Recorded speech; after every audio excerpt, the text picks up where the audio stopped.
Kia ora everyone, my name's Zach, I love rugby, welcome back to Hakatime Rugby. Guys, I haven't had time to do my All Blacks Ireland review.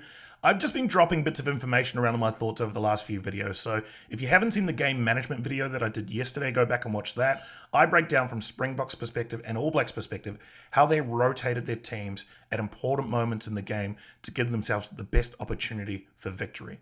I also touch on why certain selections were made, because it sets up moments like this when you have the experience of an Anton Leonard-Brown, a Sam Whitelock, a Dane Coles coming in off the bench. If you need to make a 37-phase defensive stand, which is the best defensive stand I've ever seen in all my years watching rugby, then you want three of those experienced players on the field for sure, right? 304 caps between the three of them, just a wealth of experience, been there, done that, got the t-shirt, right? So those are the players you want in the big moments. And I thought those selections were really important to setting this whole thing up. So go back and watch that video if you haven't seen it already. But right now I just want to break down this defensive stand. So a lot of you guys were asking firstly around this moment.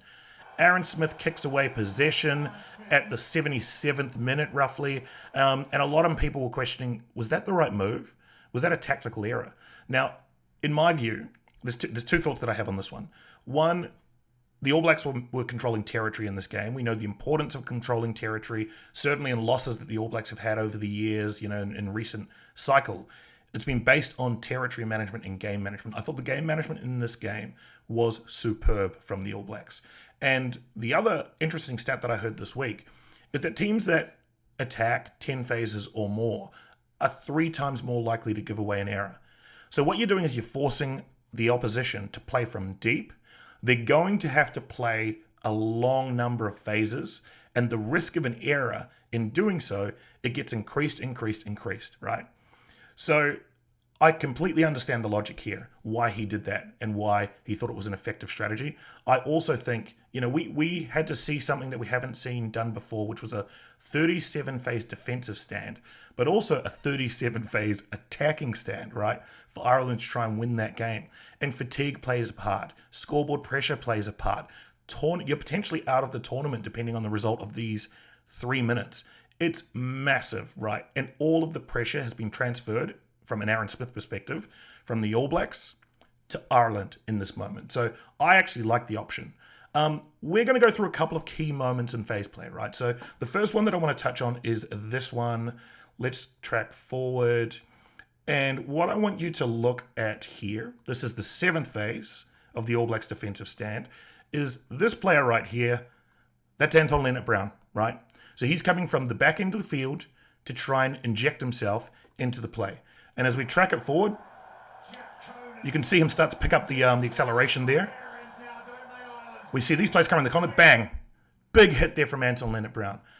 That's just work rate, right? Work rate and experience. He came flying from the other side of the field to be part and present in the defensive stand there. Fantastic work from him. And that was kind of a symptom of what we were seeing play out here, is that the All Blacks players were really trying to get on the front foot ball, be physical in in defense. And that went a long way to neutralizing that rolling effect that we tend to see from Ireland. We know that they're one of the most composed teams in the world, cohesive teams in the world.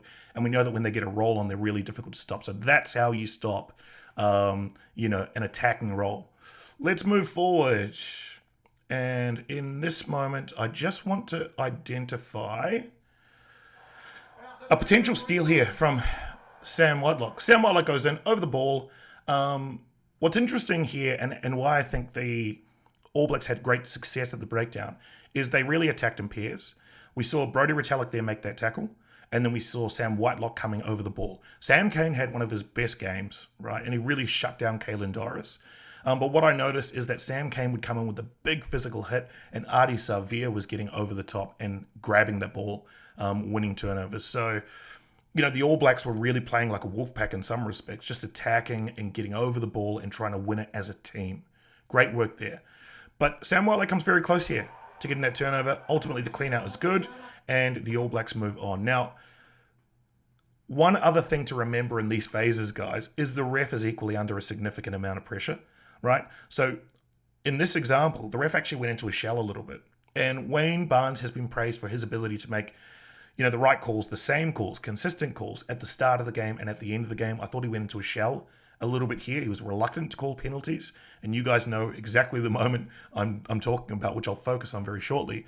But the ref is equally under pressure. So teams that can put the ref under pressure to make a decision, and maybe even there's some leniency there that we saw here. So that could be a telling factor in later games if Wayne Barnes does get the nod for the semi-final games.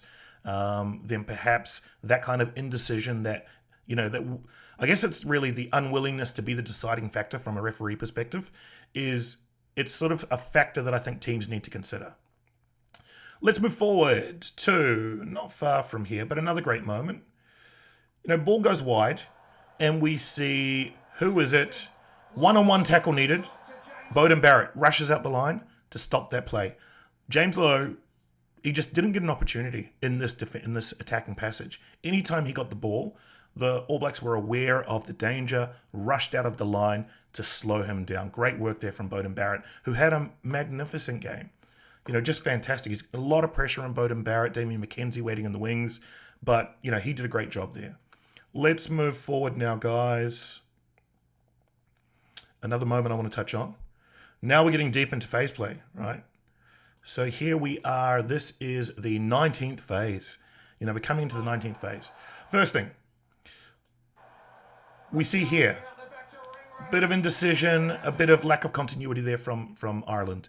And as I said, over 10 phases, the likelihood of an error, it triples. So Ireland actually did great work just to keep the ball in hand and keep cycling this and keep moving their case forward, as we saw here. Let's keep it going forward. So that's a bit of indecision there. And then we see, may not see it here, but right here, that's Tamaiti Williams, young Tamaiti Williams, right? So I'll just track that back a little bit, and you'll see him here, comes rushing in, puts on a hit on Bundiaki. Another dominant tackle, giving an opportunity for the All Blacks defense to get over the ball. Another great thing here is that Tamaiti Williams gets up off the deck. You can see him here, calling for a neck roll. That wasn't a neck roll, but he gets up off the deck, makes the next tackle. For a young man in a quarterfinal to have the presence of mind, the awareness, the willingness to get up off the deck, that is huge. And I think we're coming into a period for the All Blacks where, when I look at the names that are coming through in the propping stocks, I think the All Blacks are really set up for a good generation of young, fit, strong props. De Groot, Lomax, Williams, Newell. I think that's going to be a long-standing propping combination for the All Blacks. And I think it's going to be remembered with names like Olo Brown, Craig Dowd, Case Muse, Carl Heyman. Who else do we have? Tony Woodcock, Frank's brothers. There's these great All Black prop combinations. And I think we are starting to see a long-standing combination with these four guys. So fantastic work from him, showing real effort plays. Let's move forward. Now we are getting deeper. And at this point, we are into the 24th phase, right? So, ball comes across. Geordie Barrett. Now, a lot of people were saying this was sort of a neck roll. My view, it doesn't meet the definition of a neck roll, which is a wrap. The player is wrapped and then obviously rolling. It's not a traditional neck roll that we see. That's probably how I'd describe that one. So, and again, it probably goes back to the indecision factor from the ref. Doesn't want to call those types of penalties. So they let that one play on. Now, this is a massive moment. Absolutely massive moment. You guys have seen it. Ardie Savea over the ball. That is a penalty. Two refs looking straight into the breakdown at it. They know it's a penalty. Ardie knows it's a penalty. Aaron Smith knows it's a penalty. Look at him. He can see it coming, right? So then we play that forward. The clean out comes, and Anton Leonard-Brown is blowing up. Ardie Savea is giving daggers at the sideline official, and he lets him know. But the game's not over. Yes, he thought he won it, as the commentator said. But one important factor here. The game is not over. So just watch Aaron Smith here and listen to Aaron Smith. I'll increase the volume here because I think this is a really important moment. Aaron Smith. Get up, Ardie. Get up, Ardie. That is experience at play. It's almost like the Mamba mentality, when he was grilled in the NBA Finals about being 2-0 up, and they said, why aren't you happy? He said, job's not done.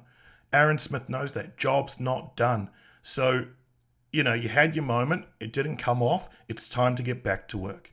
And for Aaron Smith to have the presence of mind to call Artie out like that and really will him to get up and get back involved, great stuff there. Let's see, what else do we want to look at? Sam Whitelock. He was huge. As I mentioned at the beginning, you want your best players on the field. Here is Sam Whitelock. Ball comes around. Dominant tackle. Drives him back. Front foot ball. Or back foot ball, I should say, for Ireland. Great work, Sam Whitelock. And then let's roll it through. One more moment I want to touch on, and this is where I think... Look at that. Indecision from Tyke Byrne. Right. You're now 31 phases in, and nothing has worked. The ball comes to a lock as the first receiver, and he is not sure what to do. Now, this was an arm wrestle game. There were so many micro battles, but in this moment, I thought the All Blacks have won. They've won the arm wrestle. There's indecision. There's fatigue. The All Blacks can do this now. They can close this out. And, you know, that's what happens in these big moments. Dane Cole's still ripping in there. And then the great man. Let's get to the great man's moment. 37th phase. Right. It comes over. Whitelock is there. Over the ball. That's as clear a penalty as you will see.